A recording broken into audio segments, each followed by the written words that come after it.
So we're going to start with a prayer and a pledge here in just a second. Then we're going to do some self-introductions by the representatives.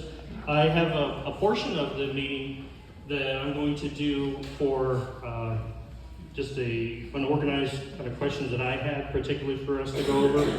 And then we're going to move to audience questions. I'm hoping that we have a good 45 minutes or an hour for audience questions. So I just ask you to be as concise. We've got some note cards in the back. If you already have a question, you're more than welcome to fill it out. Just please bring the pens back for others. Housekeeping wise, the restrooms are in the back. If you come up with a question, try raising your hand and we'll try to get a card to you. If it's just taking a little bit too long, feel free to kind of creep to the back and fill that out for yourself as well. And make sure everybody's got their cell phones silenced as well. Actively look and double check. You don't want to be the one, right? Fantastic. Well, if y'all want to stand, we're going to do a prayer and a pledge first, and then we'll get started. Heavenly Father, thank you for this day. Thank you for bringing us together. May we have a great meeting here, a very productive meeting. Let's get to a lot of questions. We ask your blessing over this community, our greater community, state, nation, and in the world in general. Please see a pathway for civility here in our meeting today among both sides. We all do differ, but we all want to have what is best for ourselves and those who we are connected to.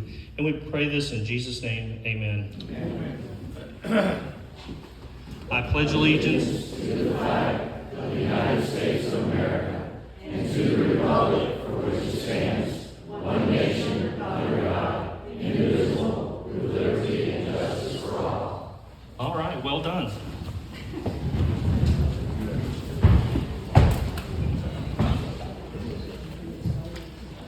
So I think I got all my little notes here. Let me just double check. Yeah, just try to keep your questions concise. If you have them directed to a particular representative, note that. You feel free to leave your name on the card if you want to or not. The candidates will be around for a couple of minutes, hopefully afterwards, to have a little bit more follow-up or one-on-one time with you all. I'm not going to be giving the microphone to anybody from the public. It just tends to be a grandstand opportunity for some people. It just belabors the meeting and we don't get to as many questions. So please, if you've got a question, write it down and we'll get it brought up here. Just hold it up if you have one, and we'll try to do the format that way.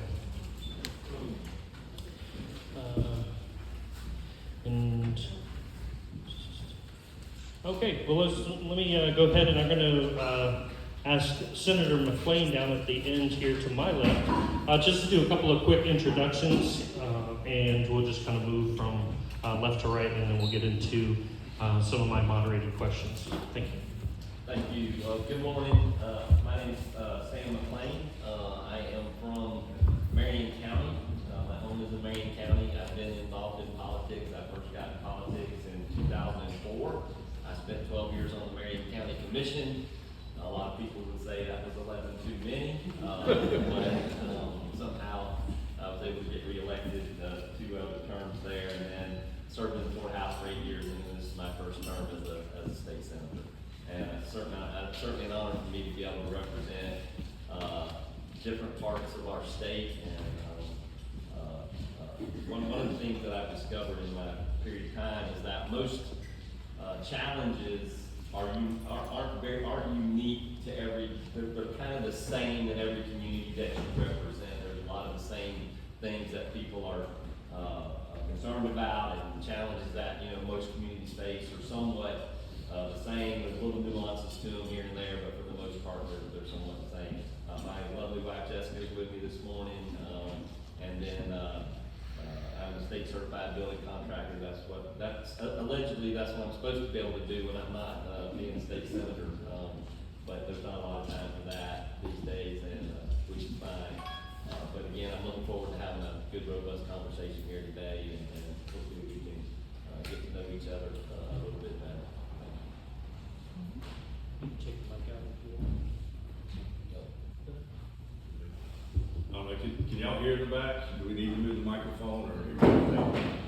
So my name is Chad Johnson. I am state representative from District 22, newly elected. Was elected back in November. Appreciate the honor of getting to serve this district. Was actually born and raised, and I have always lived in what is now District 22. Growing up in Gainesville, went to Blanchard County Schools until my senior year. Graduated from PK and then got a degree from University of Florida in food and resource economics. Met my wife, who is fifth generation from Levy County, so moved to Levy County and been there ever since, raising my family. Was a past county commissioner back in '09, right after the real estate bust, and was always been a very fiscal conservative. It was the time after our property values escalated, the ad valorem taxes rose, but our gross disposable income never changed. But government grew, and that's what happens when government gets money. And so I was the Grim Reaper that come in afterwards and cut different projects and programs from the standpoint that you had to maintain sustainability. Got done with that and said we were not doing politics again until this. Actually, I joke and say we tried to get 4 other individuals to run for this seat from the standpoint no one that was in there prior to me entering the race understood rural or fiscally constrained counties. And as much as this district does include Alachua County and Newberry, Gilchrist, and Archer, it also has 2 full counties of Levy and Gilchrist, and those are rural fiscally constrained counties and have different needs. And so I couldn't convince the other 4 individuals to run, and so I joked and said, unfortunately, they didn't get the best candidate, but they got me. And so I will at least work hard to be the best candidate that I can. As Stan said, as far as a part-time job, I joke and tell a lot of people that this is the worst part-time job I've ever had from the standpoint of the hours that you wind up spending. If any of you think that we're doing this for the money, I can assure you that that is not the case. And but every time I walk onto the carpet of the House floor, I get chills on the back of my neck from the standpoint that I get to represent a district that I do love and appreciate. And you are looking at the product of a REA lineman. And so when I hear people talk about the American dream going, when I think of myself, the son of a guy that used to climb poles and turn people's lights on during storms, and I get to be a representative, the American dream is still alive. It's just how you pursue it. So grateful to get to serve this district and proud to be a part of the Florida House and proud to represent you. Thank you. Hey guys, can y'all hear me? Yes.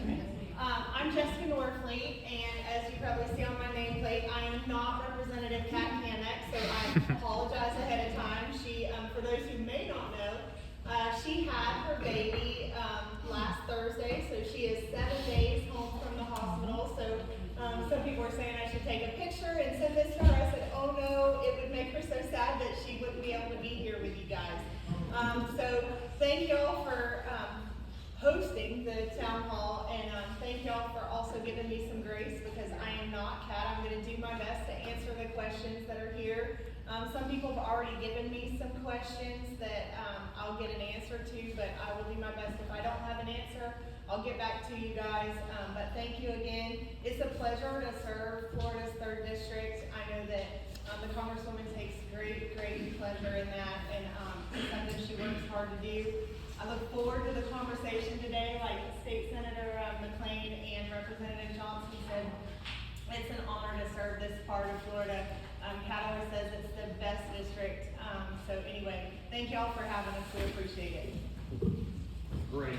Well, I appreciate you all being here and being willing to come out in the rain. And very well, same for you. Appreciate you all coming out in the rain. So my intent with this kind of structured part that I had for myself was kind of things that I was interested in.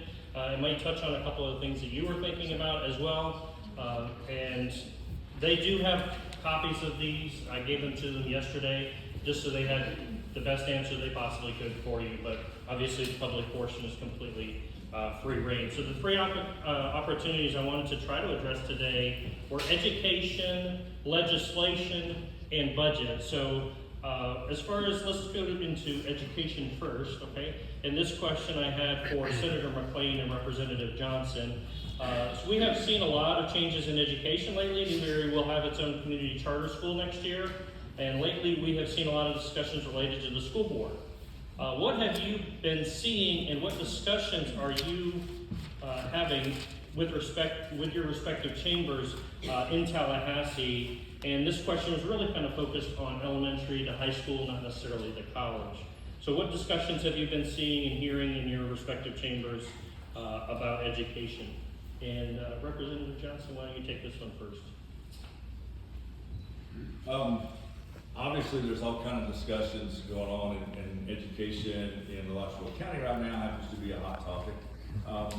From the standpoint that when I'm looking at 2 rural counties, and the challenges there has been the shift in money from the number of students that we have going to public schools versus the charter or homeschool. And keep in mind, ladies and gentlemen, I will tell you up front that I am a staunch supporter for school choice, and I think that our students, and I can hear the boos, and that's fine, and I can appreciate your decorum. But that being said, Jefferson said we had to educate our children so that we could protect our republic. And my question is, we don't do business with businesses that aren't fulfilling our needs when we're buying goods and services. And so if a school is not meeting the needs of your student and your child, then I absolutely believe it is in your full right to find the best opportunity for your child. And if our schools are missing the stakeholders, which is the students, not the teacher union, not the administration, but the students, then that's a reflection on us as a school board, as an administrator, and as an educator. And let's get refocused on what our intent is in this school, and that is educating students. And then I think all of a sudden a lot of our woes and our challenges will go away. Now, that being said, we've built, over the last 100 years, these brick and mortar buildings and the structures, and there is a cost with maintaining them. So I absolutely understand the challenges. When Gilchrist County loses $1 million in the school system, that is a huge number. That's 10 to 12% of their school budget. Whereas in Alachua County, if we lose $1 million, it's still $1 million. But it's not nearly as impactful. And so the challenges that you see there versus the challenges that we see in Alachua County, even though they are adjacent counties, they're neighbors, they are different. You gotta approach them with a different approach. And that being said, with the Newberry situation, I realized that there were 2 camps, but it all falls back to there is a group of parents who felt like the school system was not addressing the needs of the children. And that should always, in my opinion, be the #1 focus of the school system. And so we'll see how this works. If it doesn't work, then all the naysayers will get to say, I told you so. However, shame on you if you're rooting for its failure because you're rooting for the failure of the students. I say, I hope it works, and I hope that we get our kids educated so a 3rd grader is reading on a 3rd grade level and they can reach their full potential. Because if we're not teaching them to read, their future is so different. And that's shame on us. And I say that as the husband of a former school teacher, and I get to sit here because of Miss Stubbe in the 2nd grade at Idlewild Elementary, who advocated that I was going to learn to read, even though I didn't think I was smart enough. So God bless teachers, but let's make sure that we're focusing our energy on educating students, and that should be our goal in education system.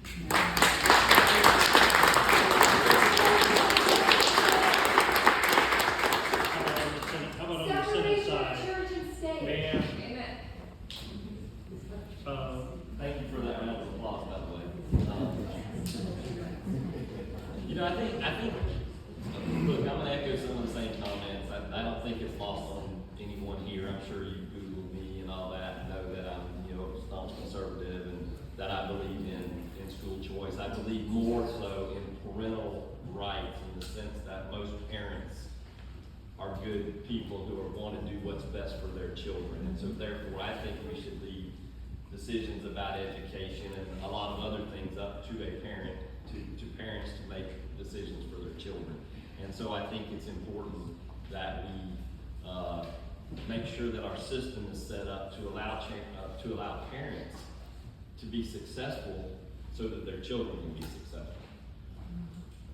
I think one of the best things that we've done in the realm of education, probably at least in the last 8 or 9 years that I've been involved in the House, and again, only because I was a member of the Florida House, not because it was my idea, but because I got to be there, is that we tie our education system and our education and employment now are talked about in the same breath. So we don't talk about education on one hand and employment on the other hand, because education should lead to a good job, to a good employment. If that's what we want for our children, is most of us have a desire that our children have a better opportunities than we had when we were growing up.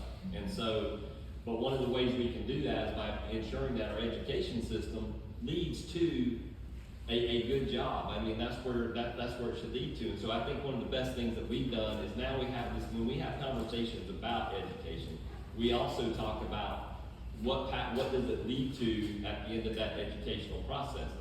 Whether, and you'll see us doing more and more workforce development type things. We're doing more of those, right? So we're focusing more on that, because what we've learned is about 50% of the kids that get out of high school never don't go to college. Of those 50%, about 25% of them go and end up getting a bachelor's degree. And so we somewhat have lost our focus, I think, for a long time on what is it that we're really trying to accomplish here. And what we really need to be accomplishing is making sure that someone had a great pathway, the education pathway that they chose, that their parents helped them choose, ended up so that they could be a good productive citizen. So to me personally, I think that's one of the best things that we've done. Obviously, we continue. I can tell you right now, in our chamber, we're not done trying to figure out what's the best, our responsibility is to fund education. And so we're trying to find out what are all those pathways. We have parents come to us every day and say, hey, if I could do X if I could help my child do X, that would help me with my children. Or if I can help my child do Y, that would help me. And that's our responsibility then to try to figure out how to fund that. And that's our responsibility. The Supreme Court has ruled and said, hey, your responsibility is to fund education. And again, it is a parent's decision to make of how that happens for their child.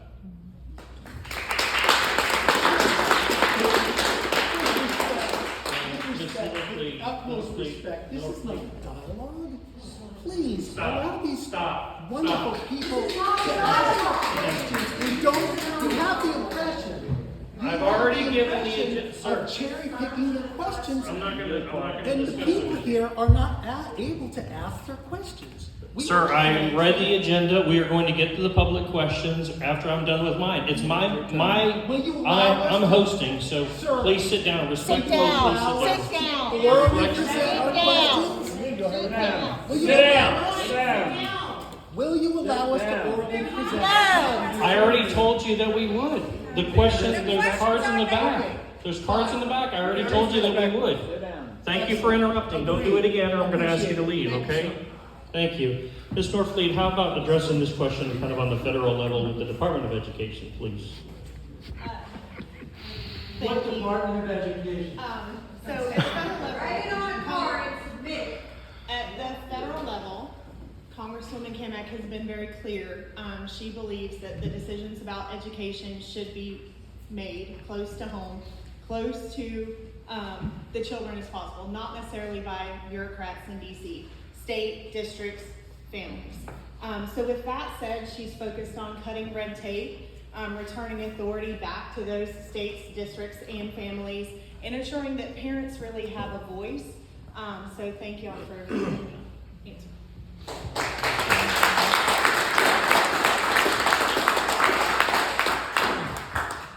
So in my opinion, the teachers and the school administrators, they're the ones that are on the front line. I bless them to death that they're willing to do that. I just think they're being asked to do too much, and they have been so for a while. Do you see any relief from the administrative aspect anytime soon that can help with any of that? And if all three of you could try to answer that one. We'll start with Senator McClain, sir. Thank you for that question.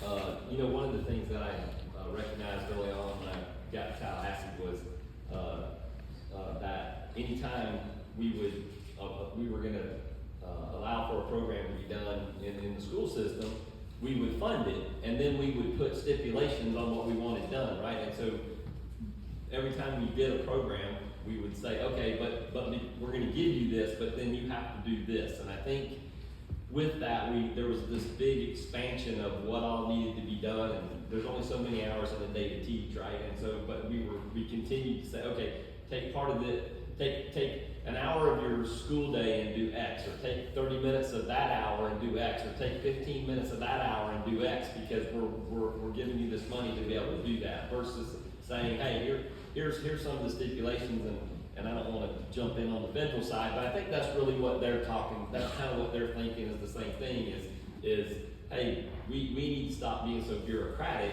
and allow for local folks to make those decisions. And I think it's the same thing in Tallahassee. That's from my perspective, we want to try to make sure, instead of continuing to put all of this requirement on, we say, hey, here's the things that are important. Look, most of our teachers and administrators, they understand what's important, what needs to be done, what kids need. And so, specific examples? If you want to fill out a card, please fill out a card, but let the senator answer the way he wants to answer. Thank you. thank you.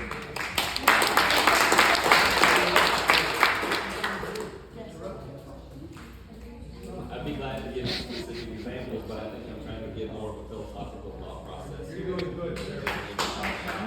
Then we can talk about specifics later. So I think the issue is I recognize there's some challenges that we, the legislature, placed on our school system, and we need to be responsible, try to remove some of that, and then, but ensure that the things that are important to our family, and again, this goes back to parents, what do they need most from the school system for their child? And it could be a myriad of things, and those are the things that we need to try to figure out how to do. So I see us trying to relieve some of that burden as it relates to every time we give funding that we create another program that has to be done. When I've been on education during my House career. I was on an education committee the entire time that I was in the House. So for 8 years, I sat on some education committee or the other. And one of the things that, when I was chairman of a subcommittee, I had members come to me and they wanted to do things, and they were really good ideas, right? They were good ideas, but at the end of the day, it was going to create more time that a teacher would have to take to do something. And so, we really tried to, and that's what I would tell my members, is I'd say, hey, this just adds to what a teacher has to already do. We need to just try to make sure that they're focused on making sure people can read, making sure they can write, making sure they can do arithmetic, making sure that they can be able to get their education pathway takes them to a good place where they can have an economic freedom as adults.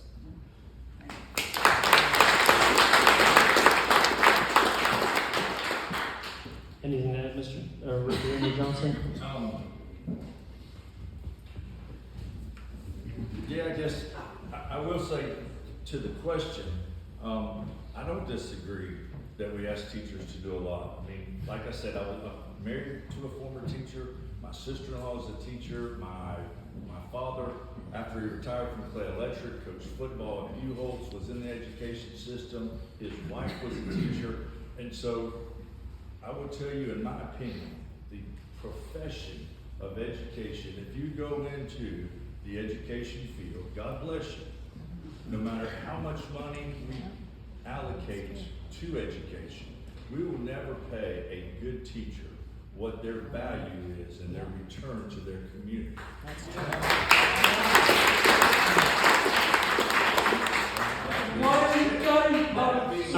Sir, please, be grateful that these folks are even here today and that I have provided the opportunity for you to be here. So be courteous. Not the other way Please around. be courteous. How dare you? You serve us, the public. How dare you? You're gonna leave. This is a people's house. This is a people's building. I will not leave. How dare you? Sir, listen. It is the people's house, sir. And you are But it privileged is, to have but it is these wonderful these. people here. Yes, absolutely, sir. But Who are listen, not giving up. It is the people's house. Thank It's you. not your house. Thank you. It is the people's house. It's not your house. Please be grateful that these people are even here. All of Be us. grateful that we It's showed not up. your event. It's Show if you us want to the have same your event, courtesy. go have your event. Thank you. Please show us the Thank same you. courtesy. I already have mentioned multiple times that the public is going to have opportunity to ask questions. Thank you for being quiet. Please continue, Representative Johnson. The teacher that does not show up to work with the focus on educating a child, there's no justice system strong enough for them. And I will add this, ladies and gentlemen, you can go ahead and get mad and fired. But could you imagine being an educator in a classroom, standing before their pupils, trying to present a message, whether the kid likes the message, wants the message, or believes the message, and has to put up with unruly students because there's no discipline.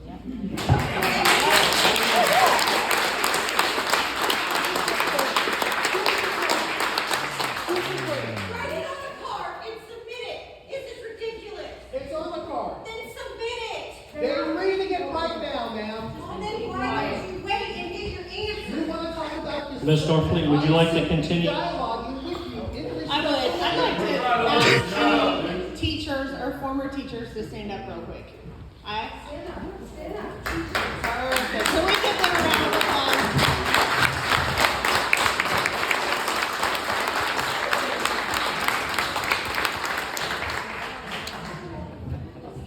Okay, so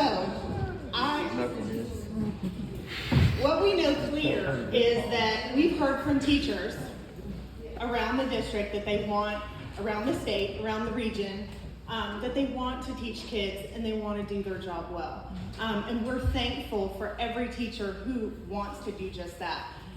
What I can say is that Congresswoman Kamek has really pushed the Department of Education to streamline and simplify those reporting requirements that are tied to federal programs and grants. She's also worked on legislation to reduce duplicative mandates. No one wants to do stuff over and over and over again for the sake of doing something or checking a box. Everyone's got better stuff to do than that. So secondly, bottom line, real quick, education should be about teaching students and not chasing compliance. I'll leave it at that. Thank you. Ms. Norfleet, there's been some calls for elimination of the Department of Education and pushing it back to the state levels. It's been asked for, I think, since at least Reagan. What are the discussions on the Hill regarding that opportunity? Good question. There has been a lot of requests for that, during this past election season, and you mentioned back from Reagan. It requires both chambers, Congress and the president's signature, and quite simply, the votes just aren't there. So Rep. Kamek has been working to rein in that, authority, scaling stuff back, focusing on core functions, but ultimately, there's just not the willpower for it yet. All right, let's move to legislation. Senator McClain, there was a lot of discussion during the session about SB 1080, and I kind of wanted to give you an opportunity to set the record straight a little bit on what we weren't told necessarily by the media or couldn't find on our own, and you have the floor, sir. Thank you for that question.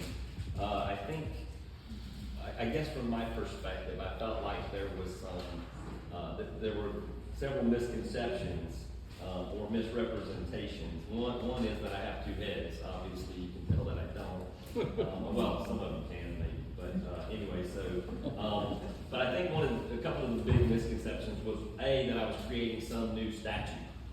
I am not creating a new statute. I was amending a current current statute that exists in Florida law as it relates to agricultural enclaves.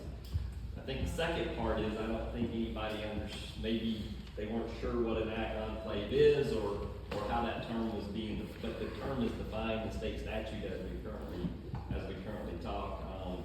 I don't know if people understood what an urban growth boundary is and how that is laid out in Florida law and how local governments set up their urban growth boundaries. And quite frankly, I've been surprised, the more I've gotten around the state of Florida, it's my understanding that some communities don't even have urban growth boundaries. And if they don't, then it will be a difficult process for them to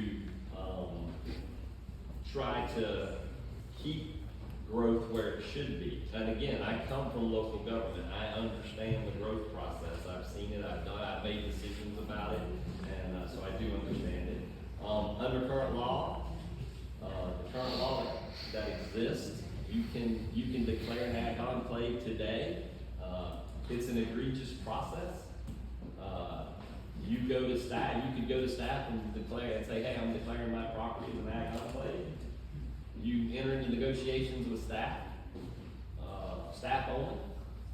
Local decision makers are not involved in that conversation until some point. Staff says, hey, I think we should have a public meeting. Then the local governing body becomes involved in the conversation. However, at the end of the day, after 180 days, after they've been in negotiation, after 180 days, they are required by law to send wherever they're at. They send that to the state then approves it and sends it back. So this law's been in place for 20 years. In the past, when we had a Department of Community Affairs at the state level, they looked at every comprehensive plan that came across that was submitted to Tallahassee. They looked it up, they looked at the comp plan, and they said this lines up with the comp plan that you approved, or they would say, hey, we think there's some problems with that. They'd send it back and say, we think you should look at these things. During my time on the county commission down in Marion County, DCA existed for part of the time. DCA was abolished in 2010 under Governor Scott. They said, hey, these are local decisions that we think local policymakers should make, and that's where it's been since 2010. It's been left in the hand of a local policymaker. My desire, what I saw happening, or one of the challenges that we have, is longtime ag producers, bona fide ag producers, people that have stayed on their property while they've been surrounded by growth because of decisions that local governments made. Then at some point would get ready and say, hey, you know what?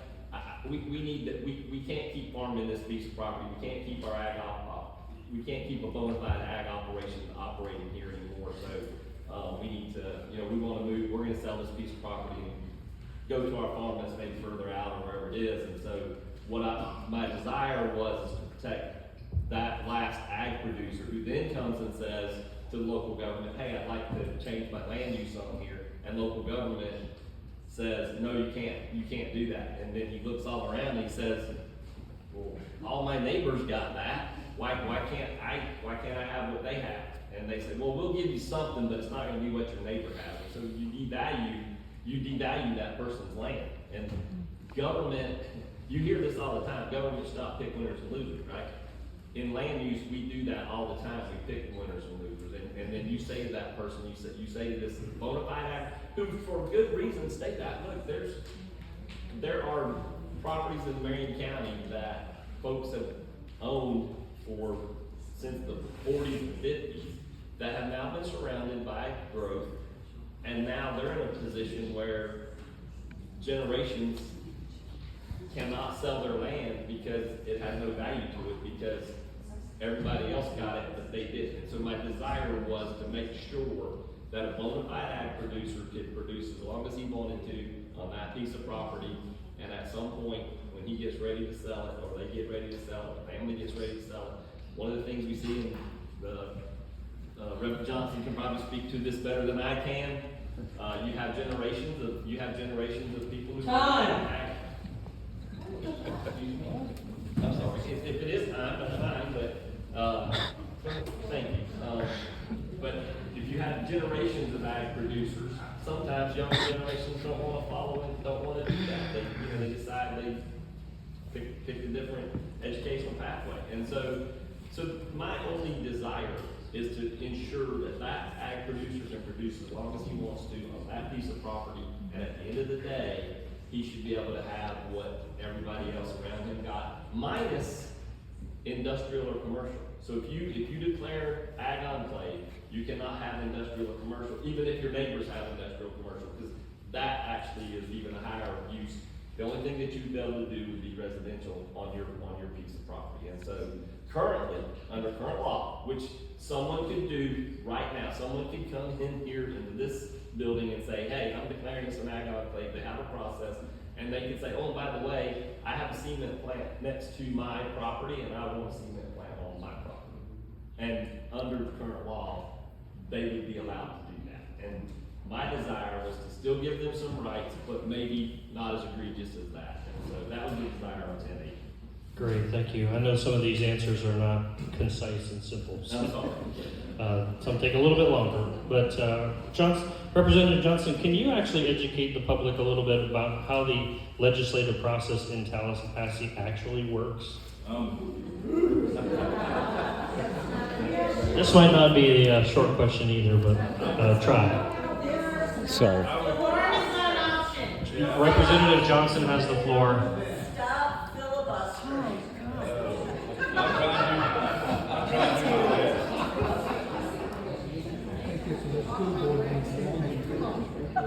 that. Representative Johnson has the floor. Thank you.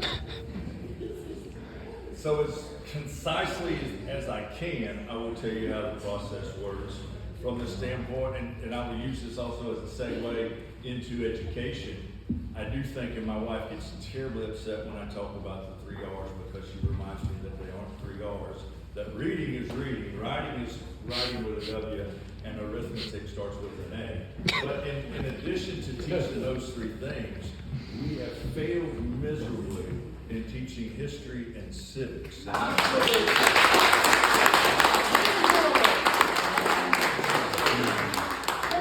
get several calls about, federal bills that I have no say. So that being said, we'll move into, I'm trying to answer this question as best I can. As a House member, we are giving 7 bill slots, that we can run 7 bills per session. Those bills can come from constituents, they can come from interest groups, businesses, or the actual legislator can sponsor his own bill or his own idea. Those are called bill sponsors. That bill gets filed. It gets assigned to generally 3 to 4 committees. That bill then, it may or may not get agended. So for history, for reference, I ran 7 bills. 4 of the bills that I ran, I got passed. They went passed on both sides, and they were signed. 3 of the bills that I ran didn't get passed. Not only did they not get passed, they never got heard at the first committee. And so each member is assigned to various committees, and there is a committee chair, and they decide what bills come on that agenda. And if you're the bill sponsor, you go before that committee, you present the bill, and it's either voted up or down. If it's successful in a committee, it continues to the next committee, and if it goes through all the committees, it goes to the House floor, where then it is voted after the 3rd reading. If the House passes it, the Senate has to have a companion bill. One of the bills that I did not ever get heard this year was a bill that didn't have a companion bill in the Senate. And the philosophy or the reasoning was, why are we working as a House on a bill that doesn't even merit a Senate bill? And so if you're trying to run a bill, or you have an interest that you want addressed in the legislature, get with your House rep, but don't forget the Senate, or vice versa. Get with the senator, but make sure that they have a companion bill. Once those bills are passed, if they agree to the language on both sides, they concur, and then they go to the governor's office to get signed. He can either sign it, he can veto it, or he can sign it where it just sits on the table and it still passes. If the Senate and the House do not agree in the exact language, it goes to conference and it goes back and forth until you get agreeable language that either they pass or it gets tabled and it dies. So that's basically how the process works. It is a member-driven process. It's, and the advice that they gave me is do not get married to your bills. And that's true. I mean, if you fall in love with a bill, keep in mind in the House it's 120. You got to get 61, and that's very obvious in this room. We may not all be able to agree, and so you may have to adjust a bill. You may get amendments to a bill. My first bill, I got not only an amendment, I got a handwritten amendment that some people spend 8 years in the legislature and never experienced that. And so anything can happen in the process, but it is a member-driven process. Those committee meetings are public. The public can testify at committee meetings. However, once a bill goes to either the Senate or House floor, then the only debate is from members. So that's the best, quickest civic lesson I can give you. I'm going to jump down to, I wanted to have at least 45 minutes, and we're almost at 45 left for public. So I'm just going to jump down to one quick question for Jessica Norfleet. Have we actually seen any measurable impacts from DOGE at the federal level?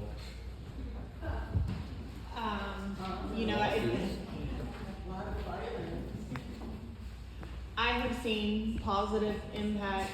I will say that I don't have the numbers in front of me. That was one thing that I did not provide. Measurable, I like to see numbers. And I think that most people could agree with me on that. I want to see something that's actual quantitative. So I apologize for not bringing that. I will follow up with you, but I apologize. I think that the effects have been positive, though. Apologize for anyone back there that doesn't agree. All right, well, thank you. I've got more cards than we'll be able to get to, so I respectfully probably wouldn't bother to fill out another card. I'm actually going to now shuffle all the cards so nobody feels like because they got their card in first or last that they're going to be asked. So just give me a second.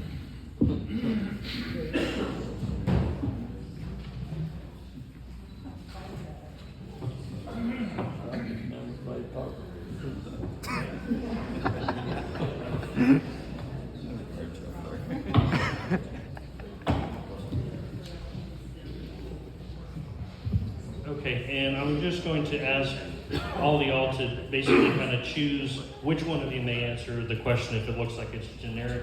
That way we can try to fire off as many of these with a, hopefully just like a 1 or 2 sentence answer. Oh my God. Why do you support police that would force women to carry pregnancies caused by rape, even if it puts their lives at risk? I'll speak for Congresswoman Cambick on this. She has explicitly supported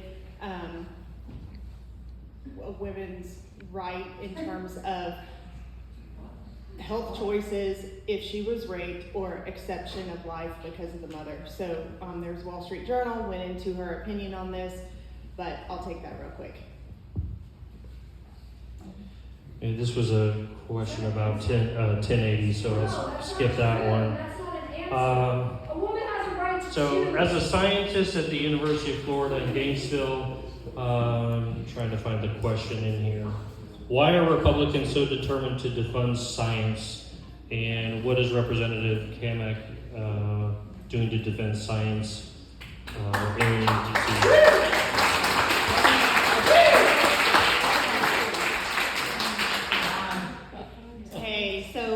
One thing I would say is that she has submitted high amounts of programmatic funding, grants and research for UF. They're at phenomenal numbers in terms of the grants and research funding that they're getting. She's got Dr. Jay Bhattacharya, who's in charge of NIH, coming down to UF to talk to them later this fall about how they can have a better relationship in terms of federal funding for the research and development that UF does here. So she's very proud of spending federal dollars that's going to benefit and provide positive impacts for people around our region, state, and the country. Thank you for the question. What about all the stuff? The more you interrupt, the less questions we get to. Our daughter has to uphold the Constitution for U.S. citizens. Why shouldn't it protect folks who are here illegally? I guess is kind of the gist of the question. Magna Carta, Read the 1300s. whole card. The more you interrupt, the less questions we get to. Thank you for being quiet. Please read my whole card. How do you feel about the argument about the Constitution protecting illegal immigrants versus citizens? I did not say illegal. That's what it is. Please read the card. Thank you. The more you interrupt, the less questions we get to. Read the card, please. Ma'am, if you'll It's take, her question. I was This wasn't presented for her. He said, We could have answered the question by now. Ma'am, if you'll write your name and phone number, I will have. no, this is not dialogue. All right. So what do you think of the DeSantis plan to go along with Trump request to move forward doing gerrymandering, which often affects the rights of minorities? Senator McClain, I'm going to volunteer you for that. No, I think the way I would answer that is obviously the courts have ruled that the districts need to be redone, and therefore I think that, and obviously the governor has a great bit of latitude when he does that. There are plenty of laws in the federal government and federal statute, but in the state statute to govern how we do that. So I don't think it's going to be too. How do you feel about Representative Johnson? I'll have you field this one. DeSantis recently passed the corporal punishment can start the school year. Do you support corporal punishment in public schools? So I would say yes. I can tell you from the standpoint, hey, you asked me my opinion, I'm sharing my opinion with you. When you have discipline, you have control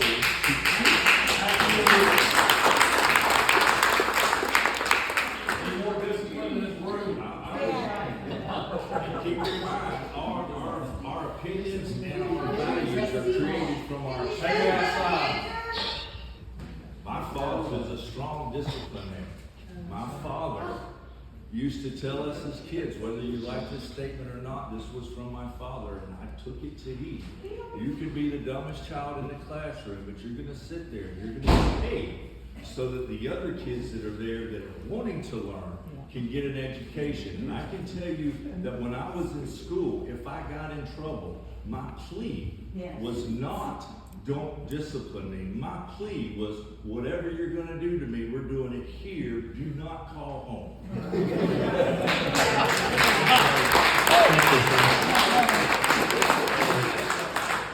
Jessica, this is probably a federal question.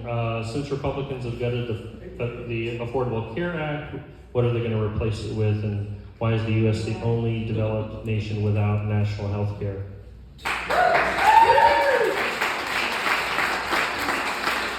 I would ask that, I know that there were some changes to Medicare and Medicaid, and the fact that Florida was expansion state or not. I would say that I believe that everybody does have access to health care when Kat sits on the Kat sits on the healthcare subcommittee on energy and commerce. She actually talks about this often. She takes a ton of meetings about it. It hurts her heart when people don't have access. You could read the Wall Street Journal again. And there's no one who's not able to go get access. She's went and met with Shands US Health about mobile mammography units, about the mobile stroke units. And if you want a better answer, give me your name and phone number, and I will call back with a better answer, or better yet, I'll have Representative Kim call you back with a better answer. We got our answers. We voted against healthcare. Why? We voted against Bankruptcy. We don't have healthcare because of her. I'm pretty sure you can go to Shan's emergency room and they're not going to kick you out. Yes.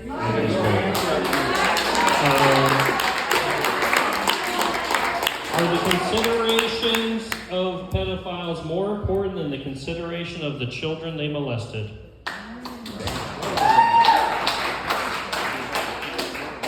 Epstein files.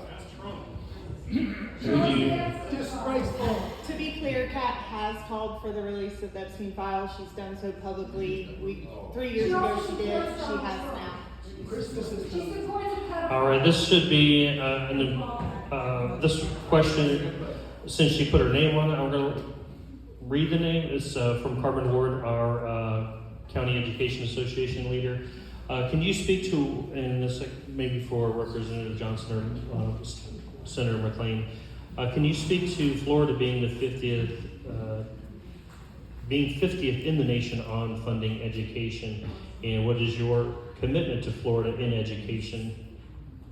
We have continued every year that I have been in the legislature to continue to increase spending per student spending. We have continued to do that every year. Every year we increase spending on education. And are we caught up? No, but I think we're going to continue to get there. And certainly, here's the challenge when we talk about education, right? Some people want to talk about it only from one perspective and say, well, this is the only way that education should take place. I've already told you, I think that parents should be able to make decisions about how their children are educated, what pathway they follow, because what will be best for them. And so we'll continue to fund all of those modalities. Do you support mail-in ballots, Representative Johnson?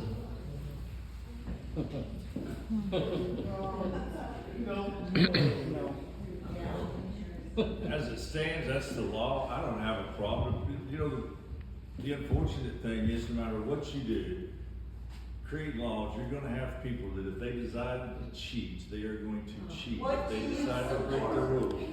So, I'm a traditionalist. I will tell you, I vote. I don't mind voting early just because many people have to go to work. But I like showing up to the polls. That's just my preference. You ask me what I like. That's what I like to do. I like to show up to the polls. As corny as it may sound, I like to leave with a little sticker that says I voted, so that anybody that I come in contact, I'm reminded them to exercise their constitutional right to vote. This one is for Senator McClain. This question is about the Everglades internment camp. The project cost $245 million to build and $450 million a year to operate. How has this impacted the state budget? It hasn't had no impact on the state budget. There were dollars that we'd already allocated for it. Okay. The Representative Hammock's office, poll after poll this year demonstrates that the American people do not support much of the current administration's current immigration policy. Will you continue to support the extremely unpopular immigration policies? It's not unpopular. I would start by saying I'm unsure what poll is being referenced here. What I can say is that she has been very, very pleased with the results that have come from the enforcement of the immigration policies. I think that a lot of people, she received some data from the drug center. I'll forget what the actual acronym stands for, but they've seen anywhere from 17 to 70% reductions in fentanyl overdoses. And she talks all the time about every town is a border town. So I would say that speaks for itself right there. Her husband is a firefighter and SWAT medic, and fentanyl is a problem for our first responders here in our congressional district. It's a big deal, so I would say a very hearty and robust yes. She's supportive of what the work is doing and continue going with that.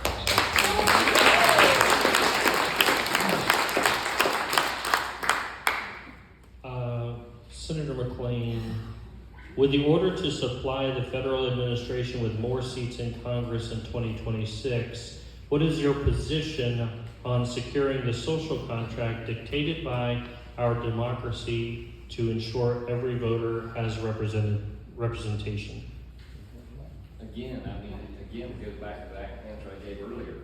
There are rules that we have to follow when we redistrict, and we will follow those rules. They have been challenged in court, and when they are, then we will either redistrict or we will move forward with the process under the legal implications that we're allowed to. Thank you. I work as a volunteer at a local farm. The farm near me went out of business right after the BBB was passed because they supplied produce to the schools for SNAP and school lunches. How are you going to support sustainable agriculture when the environment in Florida seems to be anti-agriculture? Maybe Representative Johnson on that one? I would say that the environment in the state of Florida is anti-agriculture. And from myself, keep in mind, ladies and gentlemen, that I'm going to advocate for agriculture every day from the standpoint that this nation is great. From the standpoint, we've never had to spend more than 12% of our disposable income on feeding our families.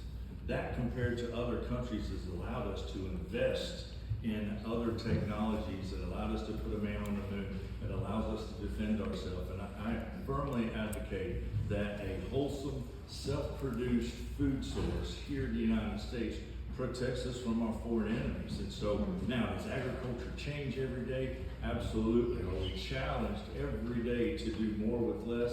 Absolutely. Are there programs that disappear that some people like, that from a federal standpoint? I'm sure they do. But for day in and day out, most American farmers are working every day. They're not engaged in politics because they're focused on feeding the world and taking care of their families. And they often get used as political pawns based on one program or the other. I think for the most part that I absolutely believe that our Commissioner of Agriculture here in the state of Florida works tirelessly to promote quality food, fresh from Florida, and that we're constantly doing the best that we can to utilize the resources that we have here in the state to feed not only the state of Florida, the United States, but the rest of the world. How we help small I'm going to combine these two questions. farms. How can we reduce gun violence in our communities, and do you support law enforcement wearing masks? I'm not sure how many law enforcement officers are wearing masks, but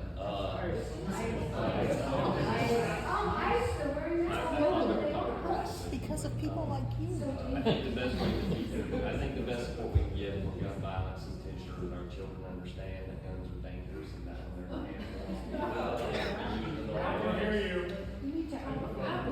I'm sorry, Senator. Yeah, pardon. I said, I think the best thing that we can do is that we need to ensure that we educate our young people, children, that guns are dangerous in the hands of the wrong people, right? No, look, I have kids. I had a rule in my house because I have guns in my house. I said, you cannot even look at it unless you're with me, or unless that I am the one who is helping you understand what this can do in the hands of the wrong people and what it can do for someone who doesn't understand what will happen when you have it. And so those are the things that we need to be doing. This person, John asked a question for this one actually is for our state representation. Do you support the government's proposal to end property tax for primary residents? Good question.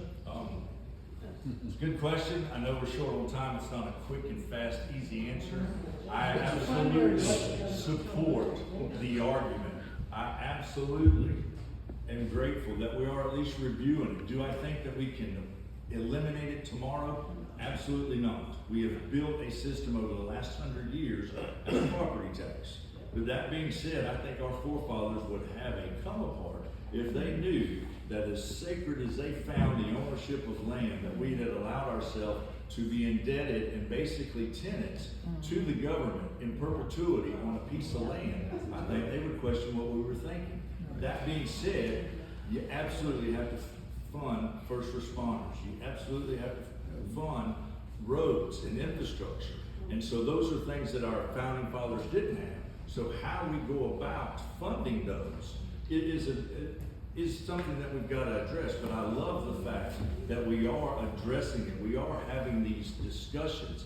And I will tell you, at my house, my kids, I don't like to hear, I can't. Let's have a discussion on how we can, and then we'll generally be more successful. If you immediately put up why you can't do something, then you're probably right. You're not going to be able to do it. But if you're looking for opportunities of ways that you can, and we all talk about affordable housing, part of the challenge with home ownership is the continued escalation of property taxes. So you What about homeowner insurance? Can you address homeowner insurance? Hopefully there's a question in here about that. The big beautiful bill in the Florida budget affects how much is available to support, I'm going to concise this to medical programs, particularly in rural communities. Do you support expanding that, or do you not? Yes. One of the things that the Senate President, one of his, he's from a little town down South Florida called Wauchula, down in Hardee County, and one of the things that he proposed for the legislature this year, which we didn't get it done, but one of the things was that we would find ways to make sure that our rural communities have the same access to healthcare, have the same access to education, have the same access to anything that urban communities would have enjoyed over a period of time, to ensure that that our rural communities have the same funding, that we were spending dollars in areas where normally it would get gobbled up because of going to an urban areas. And one of those is access to healthcare, and certainly representing Levy County, Marion County still has a lot of rural areas in it, Blackfoot County does as well, and certainly that's a topic of conversation. I've been having those conversations with the public sector hospital groups, the private sector hospital groups about, what does that look like? What can we do to help? Because we're going to have to offset some costs for them to be able to do that probably. So those are the conversations we're having. So absolutely we need to make sure that we do that. This question is about sustainability with water, given, I guess, Florida's population trajectory, and what are the discussions that are happening maybe in the House, Representative Johnson, about water quality and sustainability with this population trend that we're on right now? So constant discussions on water quality. I know when I was a commissioner, there was when Google, I can remember when Google Earth popped up, and all of a sudden you could see pivot irrigation. There was this huge concern about agriculture and the usage of water there. And ladies and gentlemen, I would just tell you, prior to pivots, we used what they call walking guns, and walking guns were nothing more than huge, big sprinklers that were so inefficient, putting water where you needed it in a timely manner without waste. We've gone to pivot irrigation that is motorized, that we can dial in, and if a crop needs an inch of water, we can put an inch of water where we need it versus spraying it all, across the highways and that kind of stuff. So that being said, improving the efficiencies of water use. We talk about consumptive use permits. Ladies and gentlemen, I'm going to tell you the number one consumptive use permit that we need is, like the gentleman spoke earlier, agriculture. We've got, now, the beauty of agriculture is a thing called margins of diminishing returns, where if you only need an inch of rain, 2 inches, 3 inches does not do you any more, and the cost of that is incremental to your bottom line. And so, so that being said, we got to continue to do those types of things. We got to continue to look at water recharge areas, buying property values from landowners to allow them to be recharge centers for rainwater. The other thing is not very popular, but we got to move far away anytime on these small lots with septic systems that do not percolate properly. And we got to go into wastewater management in a much better position than we've done in the last 50 years. Florida's been a septic state, and the unfortunate thing is those septics on small lots don't percolate right. We get those algae blooms that no one in the state of Florida enjoys, so we gotta do better. Are we working on it? Yes. Do we have plenty of opportunity to improve? Absolutely. But like everything else, it takes money, and you can only tax a base so much. Representative Johnson, I'll stay with you on this question. Do you, will you revisit last year's GRU governance bill next session? We brought it up for discussion, the timing was wrong. Ladies and gentlemen, I realize that there is a great divide in GRU, and I've tried to explain my position. Basically, GRU become a product of Aesop's fable and the golden goose. And we literally run a utility into the dirt to the standpoint that it is less than 20% valued. By that I mean they own less than 20% of their assets. The rest of it is leveraged. And anybody that understands money realizes you cannot do a lot of things with leverage. And so the authority, whether you like it or not, they have been functioning properly. They have reduced the rates. The rates are competitive with surrounding areas. They've been providing the service that the utility was designed to do, and that was provide utilities to the consumers. They're still sending some money. Are they sending it to the city of Gainesville at the volume that they were? Absolutely not. Does that get frustrating for the city of Gainesville? I'm sure it does. But we were literally fixing to run a utility into the ground because, and I'll equate it like this. I'm a recent grandparent. When I was a father, a dad, I had no problem telling my kids no. Dad, I want this, no. Dad, I want that, no. As a grandparent, I absolutely understand that, hey, they need this. My wife says they need this, they need, no, they don't, but we're gonna go get it anyway. Governments, in their design, because they answer to constituents and they want to provide service to constituents, have an innate capacity to overspend to try and deliver goods and services. And so unless you take away the funding, then you are set to fail. And that's what we did with Gainesville. And we can argue all day about whether I'm right or wrong. But that is absolutely what happened. Absolutely right. So. You're absolutely right. Jessica, what is Representative Kamek's feeling about requiring background checks on all gun sales and or requiring secure storage of firearms in homes and vehicles? So what did she say about background checks on all gun sales and requiring secure storage? Thank you for the question. She has not supported in the past. There's not a bill that I'm aware of that she's been asked to co-sponsor this session. She likely wouldn't for universal background checks. I think that's the crux of this question. She is a responsible gun owner. I am too. We keep our guns secured. That's voluntary. That's common sense, as State Senator McClain spoke about earlier. So I'm sorry, that was the best answer to both those. No universal background checks. Yes, have common sense to lock up your own guns.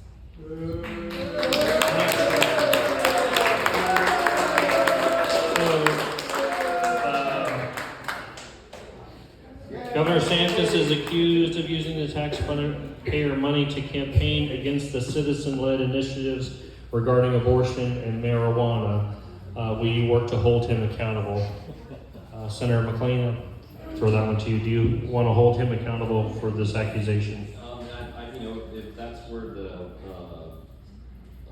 where this leads to, then I think there will be decisions that we'll have to make as it relates to that. Okay. This is trying to discern the question here. I received a thoughtful response to my letter from Representative Kamek in which she expressed that there may be issues we agree on. With that in mind, do you support the incarceration of gay and lesbian people who have committed no crime? Should they be put in internment camps?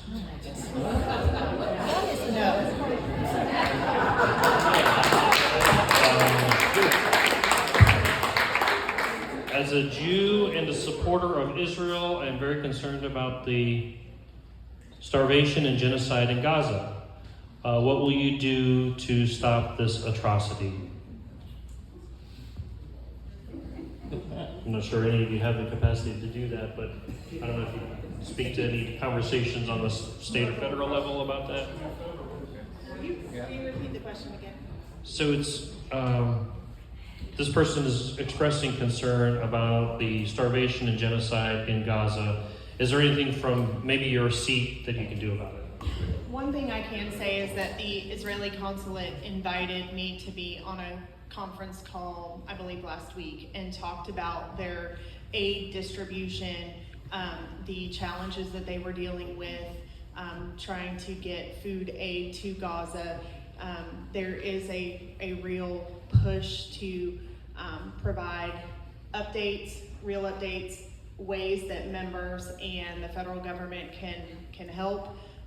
But the Israeli consulate will probably be doing another update call here shortly, probably next week I anticipate, but they've been in good communication with what they're doing to make sure that food aid is getting to the right places in Gaza and talking about the challenges that they are having. And I'll stick with you here. I'm going to combine a couple of questions here. Can you speak to representatives? They're challenging her communication and not wanting to speak to people, not returning voicemails. Can you speak to? No returns. Would no Representative Kamek take a call from the UN agency on and find out So what their we view is on we get over 3,000 messages a week. We do our best to answer all of those messages. I will say that sometimes when someone sends a submission in, whether it's verbally by a phone call or leaves a voicemail, maybe an email, a letter, or through the online portal, if no one asked for a response requested, we do not respond. Now, someone mentioned earlier that they had a favorable response, that they were surprised that the Congresswoman had agreed with them on a topic. I see some folks who come here every Friday to our federal office and are always kind, and we have great discussions, maybe every other Friday, who don't agree with the Congresswoman, and you're always more than welcome to come to the office and chat. You're more than welcome to drop letters off. But if you don't indicate that you want a response back, we're going to take it and log it as an opinion. And I'm sorry if someone had indicated that they wanted a response back and had not received a response. I apologize, but that's the best I can do at the moment. We're parents of a child who has struggled. Our child is now 29, has found peace, happiness, and the ability to hold a job as a transgender individual. Please stop attacking transgender people. What will you do to protect our children? I assume trans children.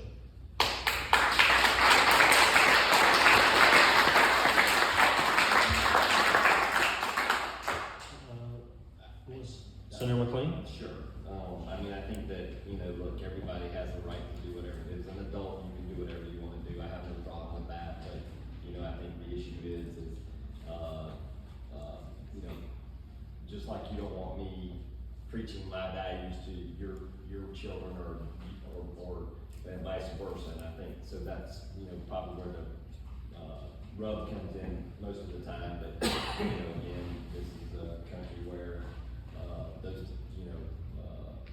we have freedom as adults to do those things, and so I would defend someone's right, I guess, to do that. Not that I would agree with it, just that I agree with that. Thank you, Senator. Representative Johnson, do you support home dentistry and homeschooling? So I don't understand home dentistry. Homeschooling, absolutely, I do, again, like we talked about earlier, I am for making sure that we are educating our children so that they can meet the demands of tomorrow's workforce. If a parent has the wherewithal and the patience, I would say number one, to educate their children, then by all means, they should have the right to do that. I will take a stab, and this is a high risk because when you don't know the question and you're assuming, we know all about the word assume. And so, but I will try and at least spread my thought on the dentistry.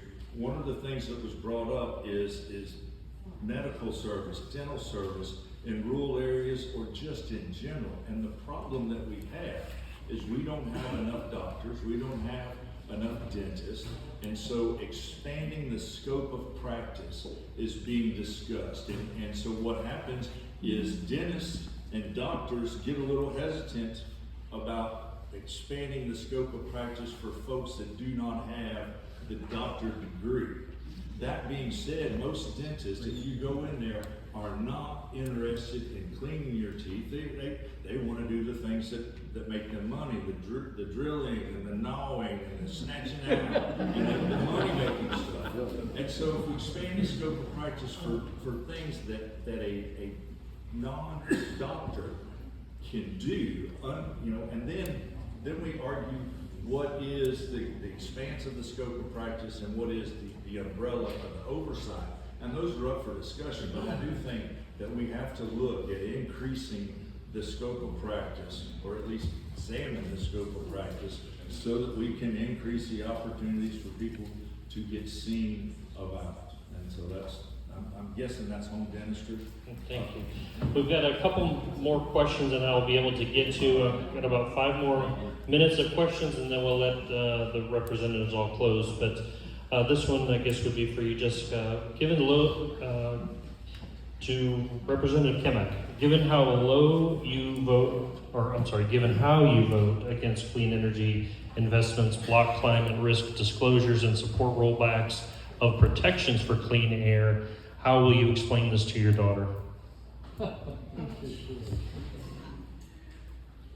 I am actually unsure how to answer that question factually, because I'm unsure which vote whoever asked the question was speaking about. I'm assuming the One Big Beautiful Bill, which had energy rollbacks in it, so I'm unsure which portion of that you're talking about, but I will say that she does support clean water, clean air, clean environments, and has done so through her support of funding of research and development.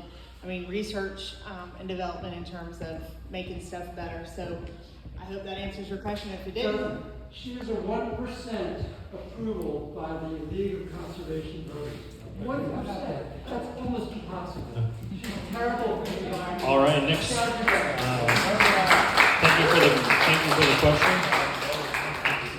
Thank you for the question.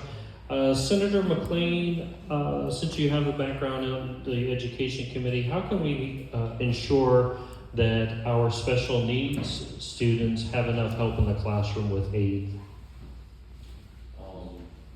So again, I think it goes back to some of the conversations we've already had. So I've had parents come to me and say, I have a special needs child, and I need for them to be able to have access to X.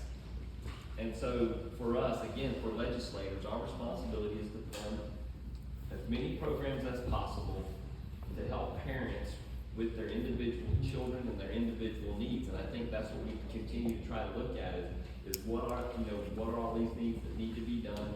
Certainly, and so the issue is trying to ensure that we fund whatever it is that a parent says, this is what I need for my child. And so I keep going back to that, because that's the important part is how do we use the funds that we have to ensure that parents can get what they need for their children as it relates to their education. We all, look, we all know that our children are different, right? One of them is this way, one of them's this way, one of them has this strength, one of them has this weakness, one of them has this, and so then we have, but as parents, it's our responsibility to try to figure out, hey, I think my child I have a couple of kids that needed extra help as it related to reading, or extra help is related to math, or extra help is related to English, or whatever it is. So I, on my own, I went out and was able to do that. However, I do think that in the system itself, we have to be able to try to meet as many of those needs as possible in the current system that we operate. Thank you.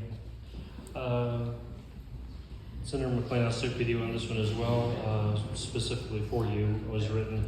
Do you support the initiative to eliminate, we actually already talked about that, eliminating property taxes? I do. So he does support that. At the federal level, do you support funding for national parks, forests, clean water protection of threatened and endangered species? Current federal laws and regulations do not show Republican support. Funding for national parks. Yes. The rule of law and independent judiciary is critical to our constitutional government. Why do you demonize and call for impeachment of judges who are simply following settled law? I guess that was actually for you also. Roll on. Why do you call for impeachment of judges? I don't think she ever has publicly. Okay. Just a couple more minutes then. Let's see if we can get to one more. I want to load up on comment questions here. Representative Johnson, maybe you take this one and then we'll give each of you an opportunity to close. So, last question for Representative Johnson. Do you support the use of the National Guard troops in American cities for local law enforcement, even when the local community has not requested them? So to say the judgment out to the absolutely. Ladies and gentlemen, I will tell you, if you go back to 2020 and the riots that were taking place, how can you sit idly and say that it is okay to protest and destroy private property? I will tell you also, DC, the discussion right now is DC. Let him finish, let him finish, let him finish. If you want an event, go host your own event. Representative Johnson has the floor. I was asked the question. Let him finish the question. If you want my answer, I'll give it to you. If you want to give me your answer, I'll sit here and be quiet. What? That being said, I'm a journalist. I'll be putting it on YouTube anyway. But thank you. On the streets, I know the people on the streets in DC, they do not need the National Guard. Oh, yeah.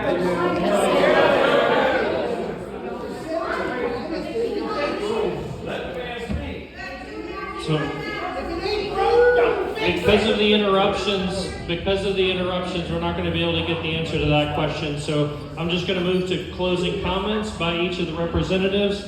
I ask you to be respectful and be quiet. Let them get done with their closing comments.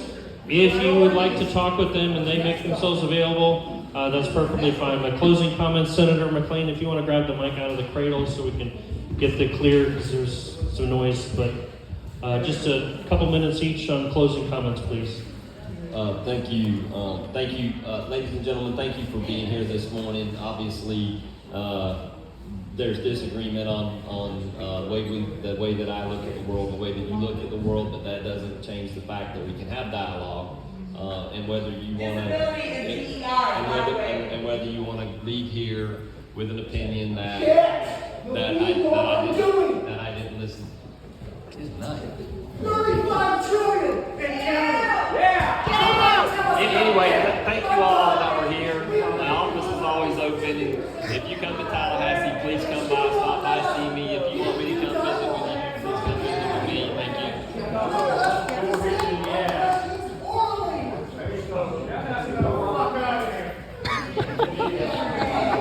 again, as a freshman state representative, very proud to get to represent this district. It's an awesome honor. Proud.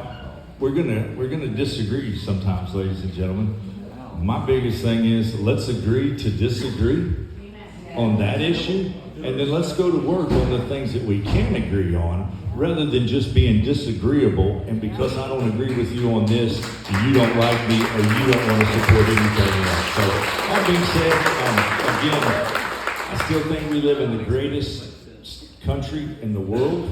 I still think that our founding fathers were so intuitive that we have a representative republic.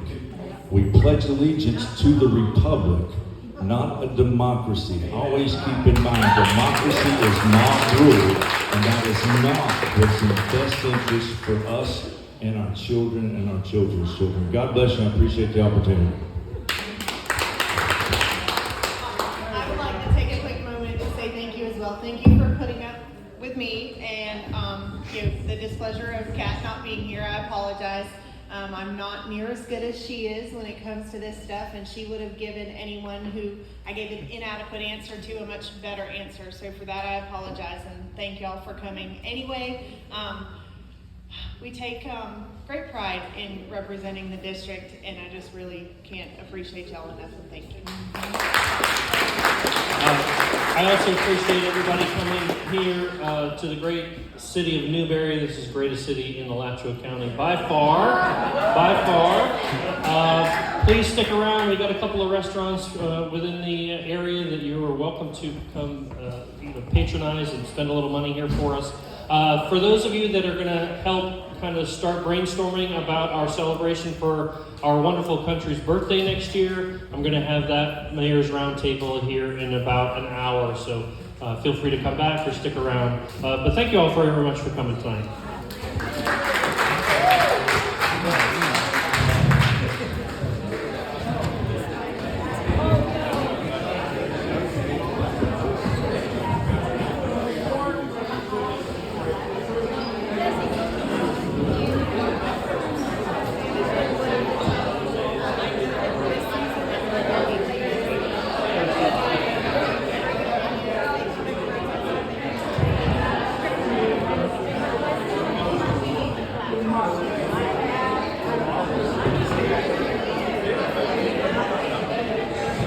Is this how town halls usually go?